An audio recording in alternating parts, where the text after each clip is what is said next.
Hey, welcome to the shop. So when you're welding thick metal to thin metal, it can be a challenge because you need to penetrate down into the thick material and not into the thin. And I thought it'd be interesting to make a video about this where I talk about the principles and do it using MIG, TIG, and stick rather than just focusing on one process, because there's a lot of things that are the same between each.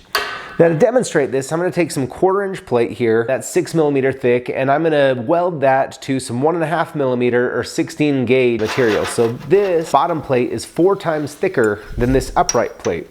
And I'm doing it this way so that we can look at the back side and see how it's welded. And this is similar in thickness to something I've welded quite a bit of, and that is flanges on the bottom of a railing. So you might have a 1/4" or 3/16" thick flange down on the bottom of a residential stair rail with tubing on it that's 16 gauge. You have a different heat sink coming out from each side. So if you think of this like a highway, right? Think about one lane coming out of the highway for heat, basically, right? Coming up the top. Well, since this is 4 times thicker on the bottom and it comes in 2 directions, you kind of have 8 lanes trying to take the heat away from it. When you start welding, and we'll get into this quite a bit as we go through our tacking, it's important to start on the thick plate. Then I move up towards the thin plate until I see that thin plate start to be consumed, and that's when I know I'm kind of in that sweet spot where I'm putting enough heat into the bottom without focusing directly down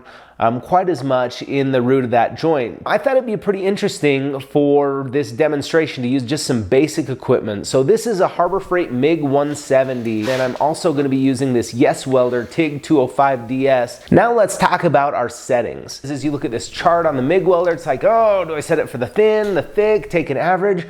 What I've found works best is I set the machine to the settings that I would use for the thicker material, but on the low end of the range. So here on this chart, instead of 1/4", I'm going to set it for 3/16 inch in terms of wire speed. That gives me 300 inches per minute with my 30,000ths of an inch wire here on that. And then it recommends 19.5 volts, but I'm actually going to dial that back to 18.5. For the stick welding, I'm going to use 3/32 of an inch, 70/18, rather than using a 1/8 inch rod that I normally would use on 1/4".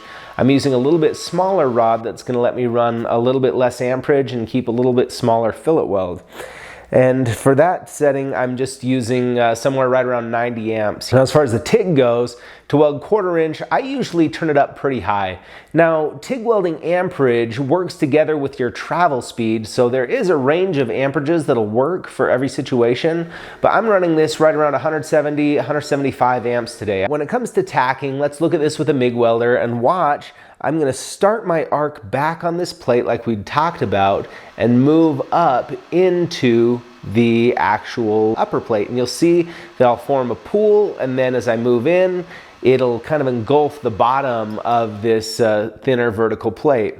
So watch this tack here. You can see that happen. Now I'm exaggerating one on each, and then I'll show you one where I keep it smaller. So on that first tack, you know, I'm going to have too large of a tack there, larger than I want.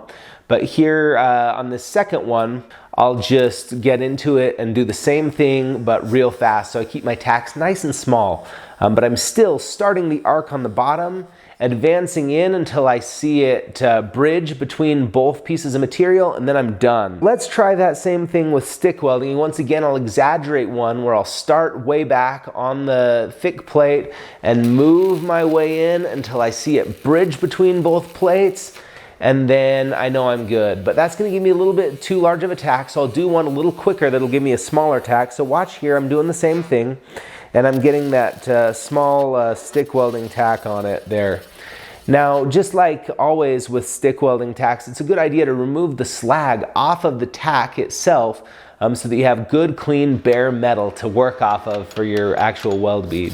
So I've got that removed, and let's go ahead and tack up the TIG sample. In this case, I'm doing the same thing. I'm starting far away, and I'm going to add a little bit of filler and make a big tack. You can see I'm moving into it for this first one. Now on the second tack, I'm not going to use any filler, and I'll just do a small tack there.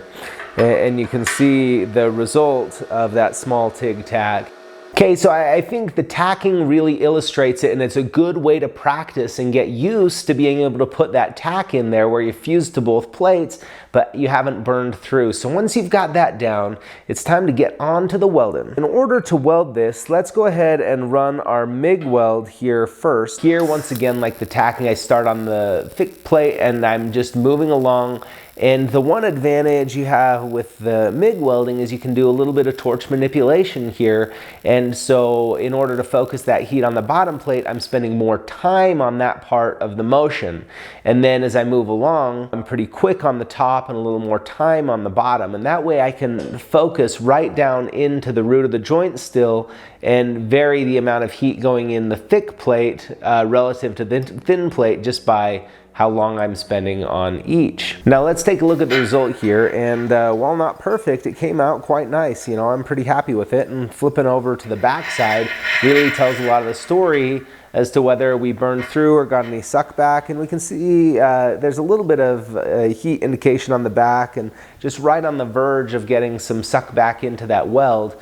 But definitely good enough for anything that I'm doing here in my hobby shop. Now for stick welding, doing the same thing, except this time I'm actually focusing the rod not right down into the root of the joint, but back just the slightest amount. And that lets me keep that heat focused here on the bottom. And because of how easily this top plate melts relative to the bottom thicker plate, I can get penetration right down in where I need it to be all the way along. So once again, you know, I've got to chip the slag off here just like I did with the tack, and I'll brush it.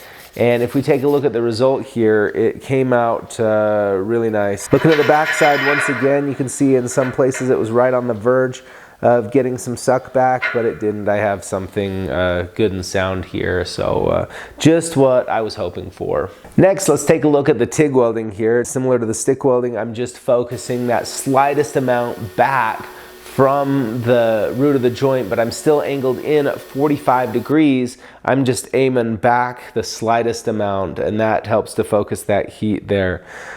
So if we look at the results on the TIG welding, here through the center, you know, it's no secret that I'm not the best TIG welder in the world, but I'm pretty happy with that result that I got there through the center. And at the beginning, but at the end you can see it's badly oxidized and a little overheated. And that's coming from a couple of things. One, I'm used to running with a foot pedal, so when I get to the end of my run, I can back off the amperage. What I needed to do to correct this, where it got overheated, is to weld faster and speed up there towards the end since I was on a fixed amperage. The other thing that happened is it got a little oxidized, and that's because I don't have a post flow there. But now let's look at the back side, and you can see I have a little bit of suck back on the start and finish of this weld. And rather than running another one, I thought this might be informative for all of us to just look at how it came out. So you can see there at the start, what happened is I got too far into that top plate. So I didn't keep my position back enough, and it's just a very subtle change to make that difference. And then at the end, the heat was just building up because I didn't accelerate like I needed to there at the end. But overall, not a bad result and good enough for a lot of things. Thanks for tuning in. We'll see you next time.